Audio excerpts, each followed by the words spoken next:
सकाळी मस्तपैकी गौरी आव्हानाची रांगोळी काढली छानपैकी आणि मनस्वीचं 10 दिवस आधीच ठरलेलं असतं बरं का माझ्या बड्डेला काय करायचं. बड्डे माझा असणार पण पसंतीची असणार.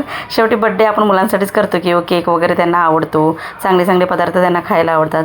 मनस्वीचं ठरलेलं होते की मनस्वीने सांगितलेलं मम्मी पनीरच करायचं. तिला पनीर एवढं जे आवडते की नाही काय सांगायला नको. मग पनीरची तयारी करण्यासाठी मी घेतली आणि कारभारी आले की म्हणाले चल लवकर. मी म्हणलं कुठे हो. काय ठरलेल्या ठिकाणी ठरलेल्या जागी जिथे मला साडी भरपूर आवडतात ज्या दुकानात मानसी मल्लिका विरार स्टेशनला बड्डेचं गिफ्ट घेण्यासाठी गेलो होतो आम्ही. कारभाऱ्यांना बहुतेक आमच्या साडी आवडत नाही जास्त, ड्रेस आवडतात. पण माझं असं की मला साडी भरपूर आवडते. त्या दुकानदाराने एवढ्या साड्या दाखवल्या की असं वाटत होतं आपल्या बायांचं कसं असतं ही घ्यावी की ती घ्यावी, ती घ्यावी की ह्या घ्यावी, ही घ्यावी असं वाटत होतं सगळीच घ्यावी. फायनली मला पसंत करता करता एक पसंत पडली साडी आणि खूप खूप गगनात आनंद मावेना.